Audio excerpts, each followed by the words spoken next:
Hello నమస్తే. బరాబర్ అడుగుదాం. రాష్ట్రంలో మొత్తానికి మున్సిపల్ ఎన్నికల ప్రచారం ముగిసింది. ఈ నెల 11వ తేదీ నాడు ఉదయం 7 గంటల నుంచి సాయంత్రం 5 గంటల వరకు పట్టణ ప్రాంత ఓటర్లు దాదాపు 50 నుంచి 60% పట్టణ ప్రాంత ఓటర్లు. కొన్ని కార్పొరేషన్లకు ఎన్నికలు అయితే లేవు, కొన్ని పట్టణ ప్రాంతాల్లో ఎన్నికలు అయితే లేవు. హైదరాబాద్ మున్సిపల్ కార్పొరేషన్ కానివ్వండి, ఖమ్మం మున్సిపల్ కార్పొరేషన్ కానీ, గ్రేటర్ వరంగల్ మున్సిపల్ కార్పొరేషన్ కానీ ఇక్కడ ఎలక్షన్లు జరుగుతలేవు.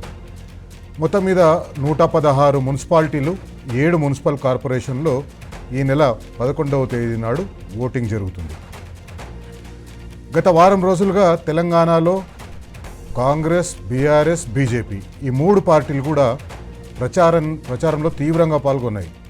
మొత్తం ఎవరిది వాళ్ళు మోహరించిండ్రు. కాంగ్రెస్ పార్టీ ఏమో ముఖ్యమంత్రి సహా ఆయన 15 మంది మంత్రివర్గ సహచరులు, కాంగ్రెస్ పార్టీ సీనియర్ నాయకులు వీళ్ళందరూ కూడా జిల్లాల్లో, పట్టణ ప్రాంతాల్లో ప్రత్యేకించి అన్ని జిల్లాల్లో తిరిగి ప్రచారం చేసిండ్రు. బీజేపీకి సంబంధించి కేంద్ర మంత్రులు కిషన్ రెడ్డి, బండి సంజయ్, అట్లాగే ధర్మపురి అరవింద్, మిగతా ఎంపీలు మహబూబ్ నగర్లో డీకే ప్రచారం చేసిండ్రు. బీఆర్ఎస్ పార్టీ తరఫున కేటీఆర్ గారు, అట్లాగే టీఆర్ఎస్ సీనియర్ నాయకులు మాజీ మంత్రి హరీష్ రావు కూడా ప్రచారంలో తిరిగింది. కాంగ్రెస్ పార్టీ ప్రచారం చూసుకున్నట్టయితే ముఖ్యమంత్రి ఎక్కడ ఏ సభలో మాట్లాడినా బీఆర్ఎస్ పార్టీ మీద తిట్ల దండకం అందుకున్నారు. బీఆర్ఎస్ పార్టీని పాతగా మనం రెండు సంవత్సరాలుగా వింటూ వస్తున్న తిట్లనే మళ్ళొకసారి తిడుతున్నారు. తిట్టిన తిట్లే మళ్ళా తిడుతున్నారు.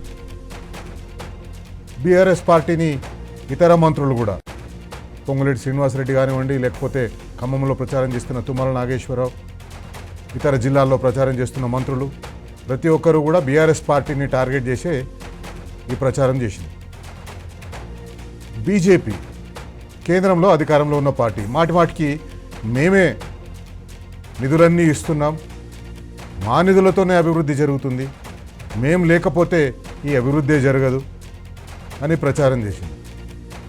వాళ్ళేమో నిధులు ఇస్తామంటున్నారు, ఇక్కడ కాంగ్రెస్ పార్టీ వాళ్ళేమో ఏం నిధులు వస్తలేవు అంటున్నారు. బీఆర్ఎస్ పార్టీ కూడా చెప్తుంది ఏం నిధులు వస్తలేవు కేంద్ర ప్రభుత్వం నుంచి, 10 సంవత్సరాలు మేము అధికారంలో ఉన్నప్పుడు ఒక్క పైసా ఇయ్యలేదు.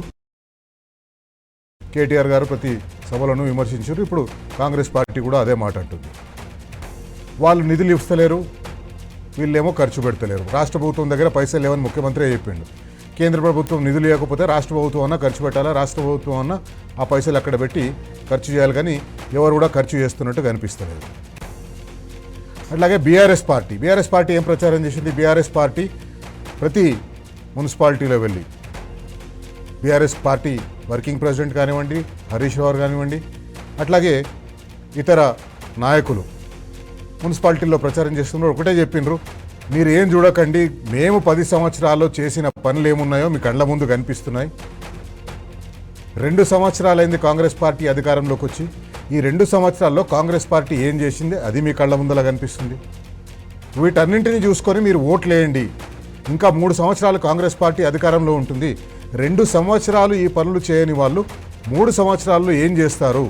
2 అధికారంలో ఉన్నప్పుడు చేసిన పనులన్నింటినీ కూడా పండుకోబెట్టింది, ఒక్క పనిని కూడా ముందరికి తీసుకుపోలేదు. ఇది బీఆర్ఎస్ పార్టీ చేస్తున్న ప్రచారం. బరాబర్ అడుగుదాం. కాంగ్రెస్ పార్టీ 2 సంవత్సరాలైంది అధికారంలోకి వచ్చి, ఖచ్చితంగా చెప్పాలంటే 26 నెలలు అయింది. నిన్నటి వరకు చూసుకుంటే, ఫిబ్రవరి 8 వరకు చూసుకుంటే 26 నెలలు అయింది. ఈ 26 నెలల్లో కాంగ్రెస్ పార్టీ ఏం చేసింది? బరాబర్. ఈ ఎన్నికల ప్రచారంలో ఎక్కడ పోయినా ముఖ్యమంత్రి కానీ, మంత్రులు కానీ వాళ్ళు అసెంబ్లీ ఎన్నికల సందర్భంగా ఏం ఒక్క హామీని కూడా కనీసం ప్రస్తావించకుండా ప్రచారం చేసిండ్రు. ఏం హామీలు ఇచ్చిండ్రు? ప్రతి పట్టణంలో, ప్రతి మున్సిపాలిటీలో, ప్రతి కార్పొరేషన్లో, ప్రతి బస్తీలో ఒక పబ్లిక్ స్కూల్, ఆధునిక సౌకర్యాలతో ఒక పబ్లిక్ స్కూల్ కడతామని హామీ ఇచ్చిండ్రు. దాని గురించి ఎక్కడా మాట్లాడలేదు.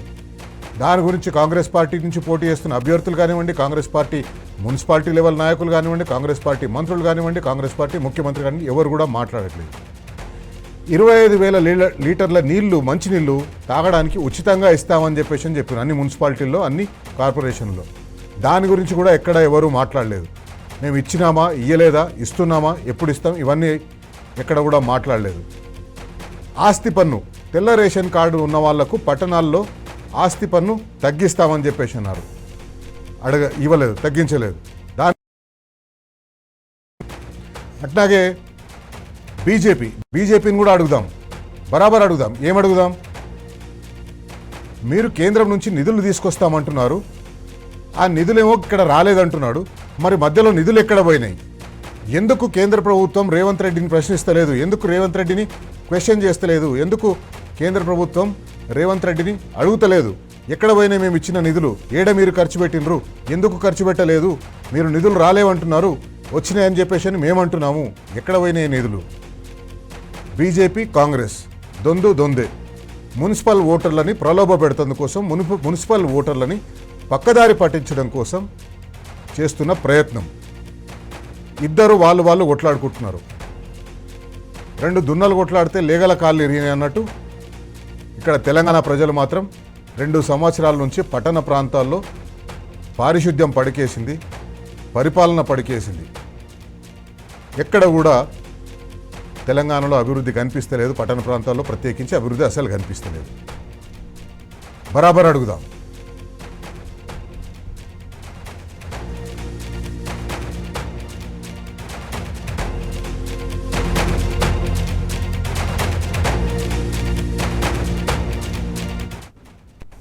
ఎన్నికల ప్రచారం సందర్భంలో రాష్ట్ర మంత్రివర్గం, మంత్రివర్గం ఎక్కడ కూడా సమన్వయం కనిపించలేదు. దాంట్లో ఒక దగ్గర ముఖ్యమంత్రి ఒకటి చెప్తాడు, ఇంకొక దగ్గర మంత్రులు ఒకటి చెప్తారు. ఒక దగ్గర మంత్రులు ఒకటి చెప్తారు, స్థానికంగా ఉన్న ఎమ్మెల్యేలు ఒకటి చెప్తారు. ఎవరికి కూడా పొంతన లేదు, ఎవరికి కూడా సంబంధం లేనట్టుగా వ్యవహరిస్తున్నారు. ఉదాహరణకు జిల్లాల పునర్విభజన లేకపోతే జిల్లాల పునర్వ్యవస్థీకరణ, ఈ అంశాన్ని మనం చూస్తే ఒక సందర్భంలో రెవెన్యూ శాఖ మంత్రి ఎవరైతే ఈ జిల్లాల పునర్విభజనకు బాధ్యత వహిస్తారో ఆ మంత్రే చెప్పిండు, అశాస్త్రీయంగా జరిగిన ఈ జిల్లాల పునర్విభజన బీఆర్ఎస్ ప్రభుత్వం ఉన్నప్పుడు ఇష్టం వచ్చినట్టుగా జిల్లాలను ఏర్పాటు చేసింది. మేము ఖచ్చితంగా పాత జిల్లాలని తగ్గిస్తాం, కొత్త జిల్లాల్లో కలుపుతాం, కొత్త జిల్లాలను ఏర్పాటు చేస్తామని ఆయన అన్నారు. ఇంకో సందర్భంలో ముఖ్యమంత్రి గారే స్వయంగా జిల్లాల పునర్విభజన అశాస్త్రీయంగా జరిగింది, మేము ఒక కమిటీ వేస్తాం, ఆ కమిటీ తేల్చి చెప్తుంది ఏ జిల్లాలు తీసేయాలో ఏ జిల్లాలను పెట్టాలనో అని. దాదాపుగా కొత్త జిల్లాలు ఏర్పడ్డాయి. తెలంగాణ వచ్చిన తర్వాత బీఆర్ఎస్ అధికారంలో ఉన్నప్పుడు కొత్త జిల్లాలను ఏర్పాటు చేసింది. ప్రతి జిల్లా హెడ్ క్వార్టర్ కూడా, కొత్తగా ఏర్పాటైన ప్రతి జిల్లా హెడ్ క్వార్టర్ కూడా ఈరోజు మున్సిపాలిటీనో మున్సిపల్ కార్పొరేషనో ఏదో ఒక రకంగా అవి ఉన్నాయి. ఎక్కడ మున్సిపల్ ఓటర్లు ఆ జిల్లాని తీసేస్తామని మేము చెప్పిన దానికి, ఇంతకుముందు చెప్పిన దానికి మాకు ఓట్లు వేయరు అని వాళ్ళు ఏం చేసిండ్రు? ఈ ఎన్నికల్లో అంటే ఎంత మాయమాటలు చెప్తారంటే ఇక్కడ మనకు స్పష్టంగా తెలిసిపోతుంది. ఈ ఎన్నికల్లో ముఖ్యమంత్రి గారు మహబూబాబాద్లో పోయి జిల్లాల పునర్వ్యవస్థీకరణ ఆలోచననే లేదని చెప్తారు. ఒకసారి ఇంతకుముందు వాళ్ళు ఏమన్నారు, ఇప్పుడేమన్నారు? దానికి బీఆర్ఎస్ ప్రెసిడెంట్ కేటీఆర్ గారు కూడా ఇదే విషయాన్ని చాలా స్పష్టంగా లేవనెత్తినరు. మీరు ఇంతకుముందేమో ఒక మాట అన్నారు, ఇప్పుడు ఒక మాట అంటున్నారు.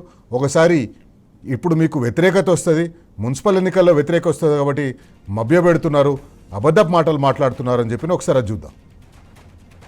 రకరకాలుగా నచ్చితే నజరానా టైపుల మండలాలు, రెవెన్యూ డివిజన్లు, జిల్లాలు ఆయన చేసిపోయాడు. ఇప్పుడు జిల్లా ఒక నియోజకవర్గం ఉంది, ఒక జిల్లా 14 నియోజకవర్గాలు ఉన్నాయి. రకరకాలుగా ఇర్రేషనల్ గా చేసిండు. నిన్నమన్న అందరూ చర్చలు, విజ్ఞప్తులు చేస్తారు, మా కొన్ని మండలాలు తీసి అనలేయండి, కొన్ని మండలాలు తీసి ఇన్లేయండి అని, లేకపోతే రకరకాల డిమాండ్లు వస్తున్నాయి. మళ్ళీ పొలిటికల్ డెసిషన్స్ తీసుకుంటే న్యాయం జరగదు, సరైన విధంగా విభజన జరగదు. తొందరలోనే ఒక రిటైర్డ్ హైకోర్టు ఆర్ సుప్రీంకోర్టు జడ్జితో పాటు ఆఫీసర్స్, రెవెన్యూ, ఇతర శాఖలలో పనిచేసిన అధికారులతోని మనం ఒక కమిటీ వేసుకుందాం. ఈ రోజు మండలాలు గాని, రెవెన్యూ డివిజన్లు గాని, జిల్లాలు గాని వీటిని రేషనలైజ్ చేయడం అంటే వీటిని ఏ రకంగా చేయాలి? నిన్న మన కొంతమంది ప్రకటనలు చేస్తున్నారు, నేను నిశ్చితంగా గమనిస్తున్నా.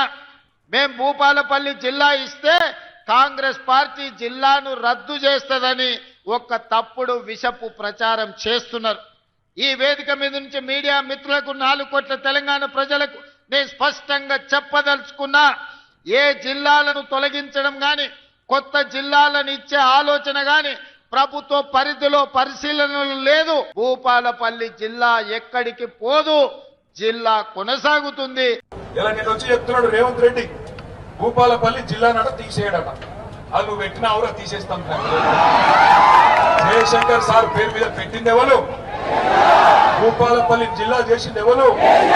భూపాలపల్లికి మెడికల్ కాలేజ్ తెచ్చింది ఎవరు? భూపాలపల్లిలో కలెక్టర్ ఎస్పీని కూర్చోబెట్టింది ఎవరు? భూపాలపల్లిలో 1000 డబుల్ బెడ్రూమ్ ఇల్లు కట్టింది ఎవరు? సింగరేణి క్వార్టర్లు కట్టింది ఎవరు? 19,000 విరాసత్ ఉద్యోగాలు ఇచ్చింది ఎవరు? సింగరేణికి న్యాయం చేసింది ఎవరు? మరి పొట్టోడు పీకిందేమో 2 నెలలు. దానికన్నా ఇంకా పెద్ద పోజులు కొట్టుకుంటూ వచ్చి నేను తీసేయ్యా, నేను అడుగుతున్నా, తీసేస్తే ఊరుకున్నందుకు భూపాలపల్లి అమాయకం కొడుతున్నారే. విన్నారు కదా, రిటైర్డ్ సుప్రీంకోర్టు జడ్జ్ లేకపోతే రిటైర్డ్ హైకోర్టు జడ్జ్, ఆయనతో పాటు కొందరు అధికారులను వేసి జిల్లాలను రేషనలైజ్ చేస్తాం. రేషనలైజ్ చేయడం అంటే దాని అర్థం ఏంటంటే తగ్గిస్తారని చెప్పేసి. ముఖ్యమంత్రి ఆయన నోట్తోటే చెప్పిండు రేషనలైజ్ చేస్తామని చెప్పేసి. మళ్ళీ నిన్న సడన్గా మహబూబాద్ జిల్లాకు పోయి మేము రేషనలైజ్ చేస్తలేము, ఏం చేస్తలేము, ఎవరో మాట్లాడుతున్నారంటే ముఖ్యమంత్రి 2 నెలల కింద మాట్లాడిన దాన్ని ఆయన ఎవరో మాట్లాడుతున్నారని చెప్పి ఆయన్నే మాట్లాడిన సోయి కూడా ఆయనకు లేదు. జిల్లాలను తగ్గించాము, మహబూబాద్ జిల్లాను తీసేస్తామని చెప్పేసి ప్రచారం చేస్తున్నారు. ప్రచారం చేసింది ఎవరు? మీ రెవెన్యూ మంత్రే కదా జిల్లాలను తగ్గిస్తామని చెప్పేసి అది. మీరే కదా కమిటీ వేస్తామని చెప్పేసి అది. మరెందుకు తగ్గిస్తాలేము ఇప్పుడు తగ్గించమని చెప్పి అన్నారు. కాబట్టి ఓటర్లు, పట్టణ ప్రాంత ఓటర్లు ప్రత్యేకించి ఖబర్దార్ చాలా జాగ్రత్తగా ఉండాలి. వీళ్ళు ఎప్పుడు ఏం చేస్తారో తెలియదు. హైడ్రా తీసుకొచ్చి ఇల్లు కూలగొట్టే చేస్తారో తెలియదు, ఏం చేస్తారో తెలియదు. కాబట్టి జిల్లాలో ప్రజలు, పట్టణ ప్రాంత ఓటర్లు ఖచ్చితంగా ఆలోచించుకోవాలి.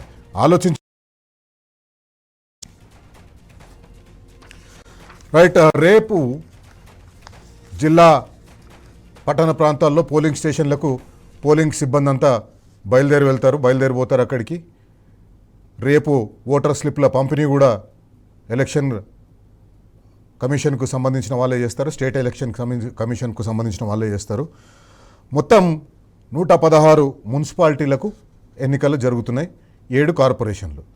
అసలు ఈ 116 మున్సిపల్ కార్పొరేషన్లో ఇంతకుముందు బీఆర్ఎస్ అధికారంలో ఉన్నప్పుడు ఎన్ని మున్సిపాలిటీలకు ఎన్నికలు జరిగినాయి, దాంట్లో బీఆర్ఎస్ పార్టీ ఎన్ని మున్సిపాలిటీల్లో గెలిచింది, కాంగ్రెస్ పార్టీ ఎన్ని మున్సిపాలిటీల్లో గెలిచింది, అట్లాగే కార్పొరేషన్లకు ఎన్నికలు జరిగినాయి, కార్పొరేషన్లకు ఎన్ని ఎన్నికలు జరిగినాయి, బీఆర్ఎస్ పార్టీ ఎన్ని గెలిచింది, కాంగ్రెస్ పార్టీ ఎన్ని గెలిచింది ఒకసారి చూద్దాం. అది మొత్తం 2020 సంవత్సరంలో మున్సిపాలిటీ ఎన్నికలు, మొత్తం మున్సిపాలిటీలు 123 మున్సిపాలిటీలకు ఎన్నికలు జరిగినాయి.